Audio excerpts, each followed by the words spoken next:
बिहार की इस पावन धरती पर मुक्ति दिवस के इस पावन अवसर पर हम सभी प्रेमी भाई बहन यहाँ पर उपस्थित हुए हैं। आज का दिन है तो बड़ी प्रसन्नता का, लेकिन इसका इतिहास, मुक्ति दिवस के पीछे का इतिहास बड़ा ही दर्दनाक, बड़ा ही दर्दीला है। समय समय पर संत महात्मा फकीर इस भूल भरम अज्ञान के देश में हम जीवों को इस भव सागर से पार करने के लिए इस धराधाम पर अवतरित होते रहते हैं। लेकिन दुर्भाग्य हम अज्ञानी मनुष्यों का है।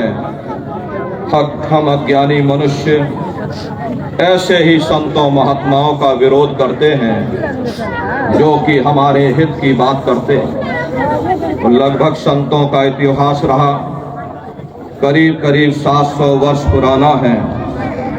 इन 700 वर्षों के अंतर्गत जितने भी महात्मा फकीर इस धराधाम पर आए, कबीर, नानक, दादू दरिया, भीखा, रविदास, पलटू, जगजीवन, ईसा, मूसा, मोहम्मद साहब, जितने भी महात्मा इस धरती पर आए, हम अज्ञानी मनुष्यों ने उन महात्माओं का भरपूर विरोध किया। हालांकि इसके लिए उन संतों महात्माओं ने अपनी कुर्बानी दी, अपना बलिदान दिया, अपना खून तक बहा करके चले गए, लेकिन अपने दृढ़ संकल्पों को नहीं छोड़ा। उनका ये प्रयास अपने आप में एक विलक्षण प्रयास रहा। जो जीव इस भव सागर से कभी निकलना ही नहीं चाहते थे, इसके लिए उन महात्माओं ने रास्ता जारी किया और धीरे धीरे हमारा आपका रुझान आज सचखंड जाने का बनने लगा। अरे हम लोगों को सचखंड का कोई अता पता तक नहीं मालूम, क्योंकि यहाँ रहते रहते इतने युग और कल्प बीत गए। लाख ठोकर खाने के बावजूद हमारी आपकी तीव्र इच्छा यहीं रहने की बनी रही। ऐसे कलिकाल में उन महात्माओं ने अपने त्याग और तपस्या के बल पर, अपनी कुर्बानी के बल पर हम जीवों के अज्ञानी पापों को धोया है। प्रेमी भाई बहनों, ये मुक्ति दिवस अपने आप में तमाम लौकिक एवं पारलौकिक रहस्यों को समेटे हुए हैं। लौकिक जगत में हम आप इसका एक अलग अर्थ लगाते हैं, लेकिन निश्चय ही ये पारलौकिक दृष्टि से रूहों पर, जीवात्माओं पर लगे हुए पाप कर्मों को साफ करने का एक अभियान था। दुनिया पर आफत आनी थी, अपने सिर पर ओढ़ लिया।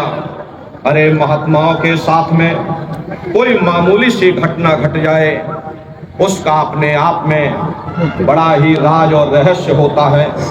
प्रेमी भाई बहनों, परम पूज्य स्वामी जी महाराज ने अपने आध्यात्मिक वैचारिक क्रांति की शुरुआत 10 जुलाई सन 1952 गंगा की पावन धरती यानी काशी नगरी से अपने आध्यात्मिक संदेशों को जारी किया। चंद लोगों के बीच में लगाया हुआ ये बागवा और बगीचा इस तरह से पुष्पित और पल्लवित होगा, इसकी इतनी विशाल शाखाएं होंगी, ये अनुमान उस समय पर किसी ने नहीं लगाया। लेकिन परम पूज्य स्वामी जी महाराज इस बूंद को सागर बनने का संकेत चंद प्रेमियों को बराबर देते रहते थे। धीरे धीरे ये अभियान बढ़ा और सन 70 का दशक आते आते यह एक क्रांति के रूप में परिवर्तित हो गया। ऐसी क्रांति जो शुद्ध रूप से आध्यात्मिक वैचारिक क्रांति थी, जिसमें हिंसा और हत्या का कोई स्थान नहीं था, लेकिन निश्चय ही ये मानव मस्तिष्क को हिला देने वाली क्रांति थी। बड़े बड़े लोग जो भौतिकता की अंधी दौड़ में भटक रहे थे, जिनके दिलो दिमाग में आध्यात्मवाद एक खोखला विषय बन चुका था, जिन्होंने धर्म से मुख मोड़ लिया था, ऐसे भूले भटके मानव समाज के मन मस्तिष्क में सन 70 का दशक आते आते एक आध्यात्मिक क्रांति हिलोर लेने लगी। धीरे धीरे करोड़ों करोड़ जनमानस इस आध्यात्मिक झंडे के नीचे आकर खड़ा होने लगा। जहां लोगों के हाथों में बम गोले और बारूद हुआ करते थे, परम पूज्य स्वामी जी महाराज ने उन हाथों में 108 दाने की माला पकड़ा, जिसको देख करके शासन और शासन सत्ता में बैठे हुए लोगों को ये लगने लगा जाती रहे भावना जैसी कि कहीं ये महात्मा जी अगर इसी तरह से जनमानस के हृदय स्थली पर यदि अपनी जगह बनाते गए तो निश्चय ही इनकी एक आवाज पर बड़ी से बड़ी सल्तनत उखड़ सकती है। दुनिया के लोभी लालची लोग इस चीज को कभी बर्दाश्त नहीं कर सकते। उन्होंने सोचने का निर्णय लिया, नाना प्रकार के षड्यंत्र रचने लगे। सबसे पहली घटना 23 जनवरी सन 1975 कानपुर के फूलबाग मैदान में घटी, जब परम पूज्य स्वामी जी महाराज को कुछ लोगों ने नेताजी सुभाष चंद्र बोस के नाम पर लोगों ने बदनाम करने का असफल प्रयास किया। उसमें विफल हो जाने के बाद में 25 जून सन 1975 को देश में बैठे बैठे बड़े बड़े रहनुमाओं ने देश में आपातकालीन घोषणा कर दी। आपातकालीन घोषणा उस समय की जाती है जब देश में कोई गहरा संकट आ पड़े, लेकिन बगैर किसी कानूनी तथ्यों के होते हुए भी देश में आपातकालीन लगा दिया गया। अखबारों मीडियाओं पर सेंसर लगा दिया गया। कोई भी चीज अखबारों में आना प्रसारित होना बंद हो गया। प्रेमी भाई बहनों, ये हमारे लोकतंत्र के अध्याय का एक काला दिन था। इमरजेंसी लगी। उस समय परम पूज्य स्वामी जी महाराज मथुरा आश्रम से करीब 2.5 किलोमीटर दूर अपने पुराने आश्रम पर यानी कि कृष्णा नगर आश्रम पर मौजूद थे। प्रेमी भाई बहनों, 29 जून सन 1975 को परम पूज्य स्वामी जी महाराज को उस समय बड़े बड़े अधिकारी कर्मचारी प्रातःकालीन बेला में आकर के और कृष्णा नगर आश्रम से परम पूज्य स्वामी जी महाराज को बगैर कोई कारण बताए अपने साथ आगरा सेंट्रल जेल ले गए। प्रेमी भाई बहनों, ये हमारे संगत के इतिहास का सबसे दुख दर्द भरा लम्हा। धोती के टुकड़े कर कर गुरुवर ने दिवस गुजार दिए। प्रेमी भाई बहनों को जब ये पता चला कि हमारे गुरु महाराज आगरा सेंट्रल जेल में है, लाखों लाख की संख्या में सत्संगी प्रेमी भाई बहन आगरा सेंट्रल जेल के बाहर भीड़ इकट्ठी होने लगी। जेल के बाहर ही दर्शन और दीदार के लिए परिक्रमा लगने लगी। अधिकारी कर्मचारी घबरा गए। कुछ समय वहां रहने के बाद में फिर परम पूज्य स्वामी जी महाराज को बरेली जेल ले जाया गया और इसी बरेली जेल में उस समय स्त्री प्रधानमंत्री का राज था, जिसने अपने मानवीय मूल्यों की तिलांजलि दे करके मानवीय गुणों को धता बता करके ऐसा जुर्म और अपराध कर डाला। उस समय उत्तर प्रदेश के मुख्यमंत्री को हुक्म दिया बाबा जी को बेड़ियों में डाल दिया जाए। ये सभी तरह की प्रताड़ना, ये सभी तरह की तकलीफ इसीलिए दी जा रही थी ताकि बाबा जी को झुका दिया जाए।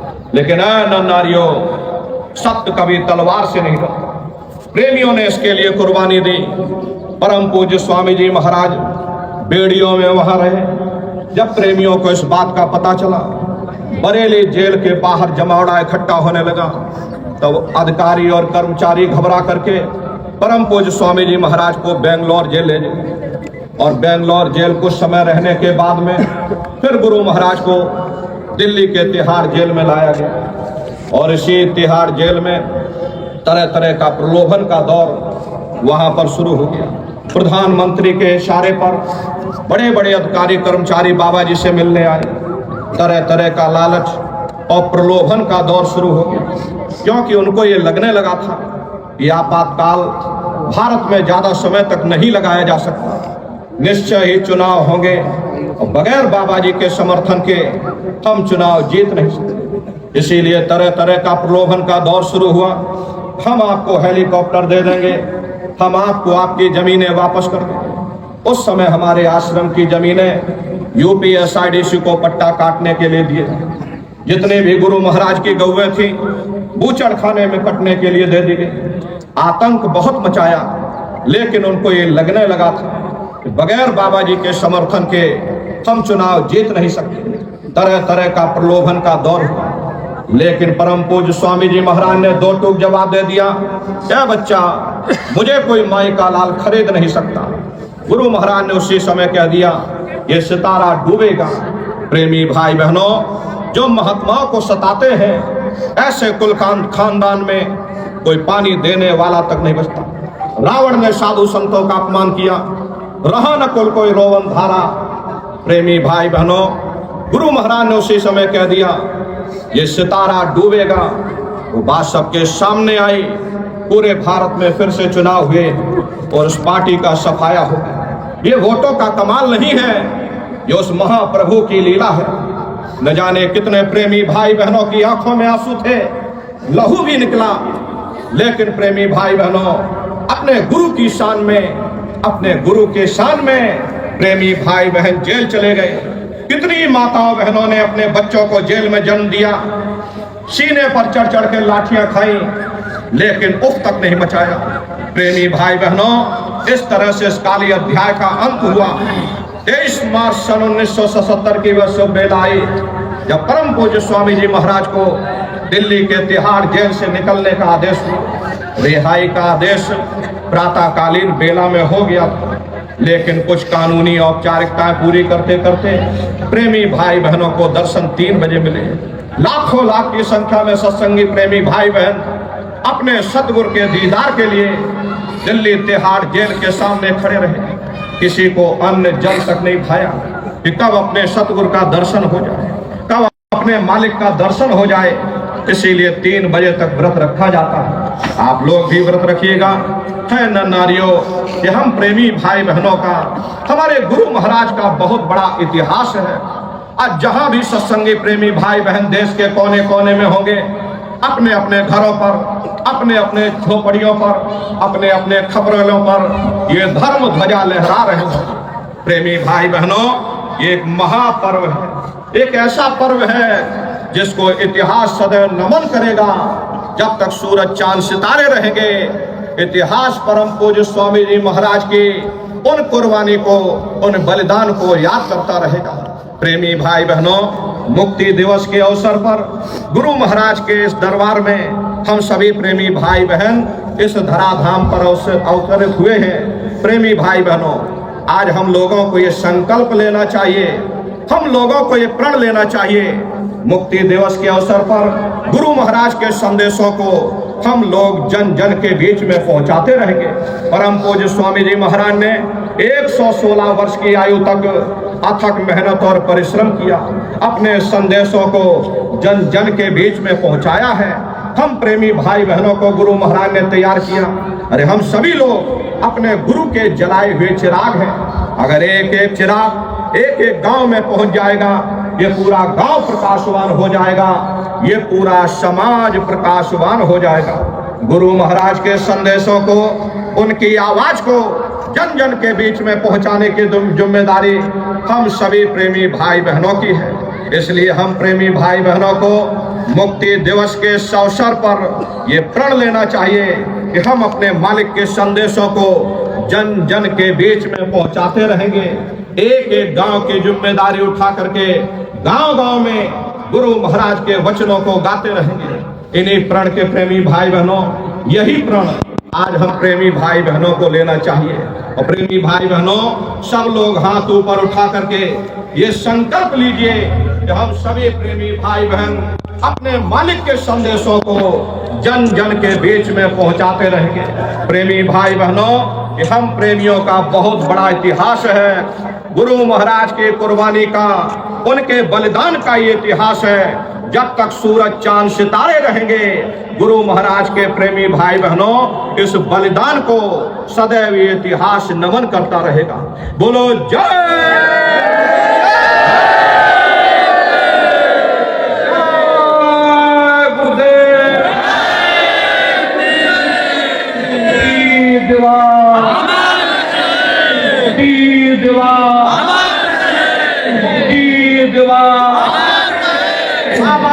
जय गुरुदेव जी महाराज का कहना है, खाने से भलाई, खाने से हुए खराब, हाथ जोड़कर विनय हमारे, जी की अर्जी है, जय गुरुदेव जी महाराज का कहना है, गुरुदेव।